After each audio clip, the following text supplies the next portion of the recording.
Maraming. Mahilig kasi sila sa alaman, lalo yung asawa.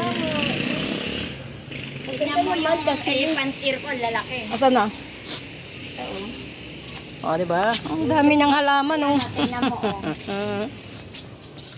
Ay, di ba ito yung galing sa ano? Sa Isabela. Sa Isabela, laki na. Ayan, ang mamahal niya pag bumili ka niyan. Libo to eh. Elephant Elephant ear. Oo.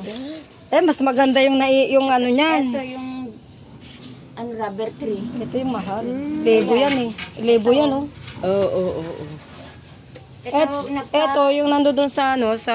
Mahal yan talaga. Kasi Yung nandoon sa Isabela yan, pag nagpicture kami noon sa baba, nasa ilalim kami. Oo. Kinuha ko lang ito dun. Di ba may picture ka sa ganito na nasa Nakuha mo ilalim? yung sayo? Oo, hindi. Namatay. Ang lalaki, oh.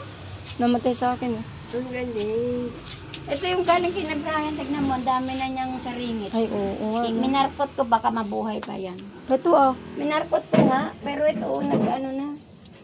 Nagsaringit. Ang galing. Oo, ang dami niya. Oo. Ito yung sayo, galing sayo, oh. Maganda na. Oh, ito yung galing sa... Ay, oo nga, no. Nagsaringit na yan. Halate, batang laki na. Kailan mo lang kinuha to ah? Oo. Galing sa akin to. Galing sa'yo, isang tubo lang yan, oh. Naging dalawa. Bakit naging dalawa na yan? Ang laki na. Oo. Nanganak siya. Ang ganda. Ang liit-liit niyan dati yung binigay ko eh. Gaganyan lang. Hindi, napasama kasi sa marami eh.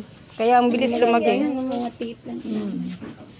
Eh, saging sasabi ko sa'yo. Oo nga, ang galing. Ay, namuha na po Namuha na yan eh. Dalawang beses na kami man. Namuha nga na yan eh. Malaki din yung bunga niya. Saba?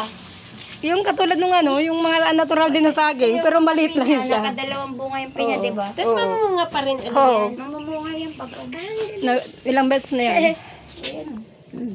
Yan, kunin mo na, no? Dadami yan. Madaling dumami. Kaya nga. Ito, namulaklak nito. Ano yan? Galing Pangasinan, parang bunga lang ng malunggay, pero namulaklak yan. Oh, Ang galing. Ganda bulaklak nito puti. Ayan, parang malunggay lang. Para malunggay siya. No? mahilig kasi sa ano, tanim. Ang galing. Tapos yun mangga.